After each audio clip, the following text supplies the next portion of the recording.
Gospod Seme, tega niti ne bi bilo potrebno prebrati, to bi lahko seveda tudi že na pamet vedeli.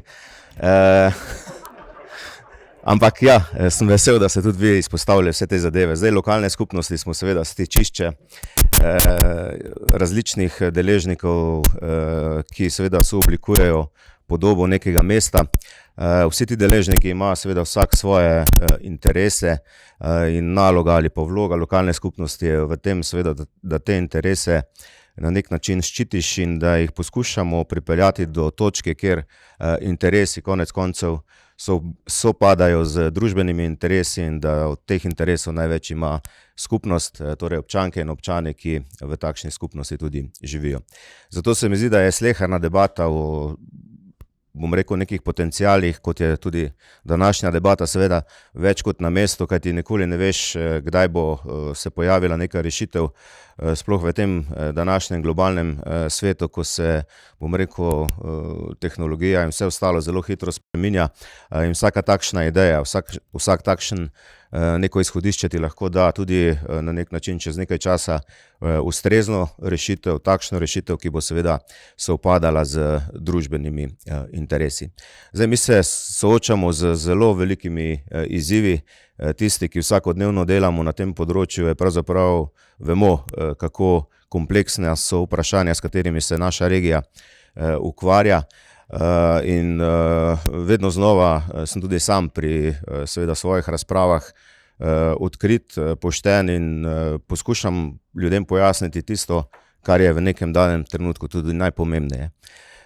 Biti realist seveda pomeni, da si takrat tudi kritičen in ko sem danes seveda slišal in se tudi strinjam s tezo, da je Slovenija odgovorna jedrska država, po drugi strani lahko seveda zagovarjam tudi tezo, da je Slovenija vseeno še vedno neodgovorna premogovna država. Kajti, če bi bila odgovorna, potem bi danes že imeli sprejete tako zakon o zapiranju premogovnika Velenje, zakon o prestrukturiranju naše regije in s tem bi seveda tudi naša družba, naša skupnost tukaj imela zelo jasno zagotovilo, da država resnično sledi potrebam pravičnega prehoda. In ljudje tukaj ne potrebujejo ničesar drugega kot samo to, da vidijo, da se nekdo na državni ravni ukvarja z temi vprašanji in da seveda daje tudi ustrezne rezultate, tako kot bi v tem primeru seveda dali ustrezne rezultate tudi oba dva zakona. Ampak ne glede na to je seveda vloga lokalne skupnosti in odgovornost lokalne skupnosti ta, da proces peljemo naprej, tako kot smo si ga zamislili, z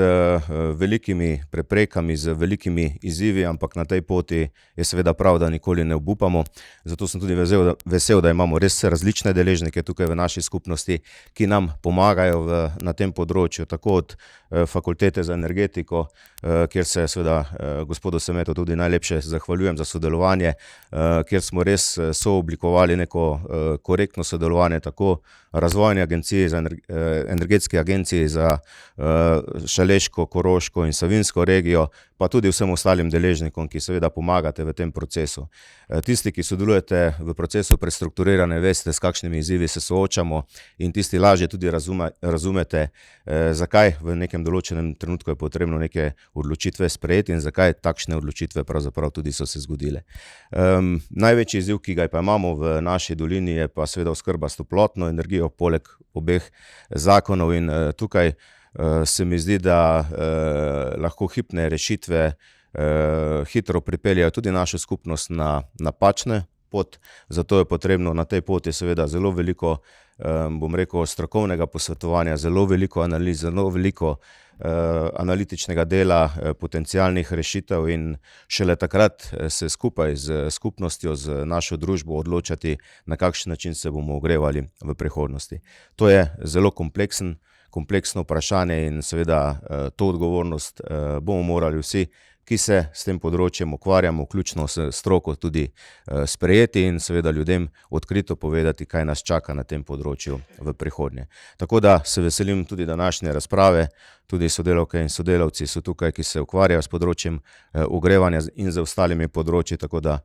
ti vas bodo spremljali skozi celoten dan. Jaz bom pa vmes vas tudi nekoliko zapustil, pa se kasneje seveda še z veseljem vrnil. Skratka, hvala lepa vsem, ki sodelujete pri organizaciji tega dogodka in vas predvsem prosim za aktivno podporo, ne glede na to, od kod prihajate,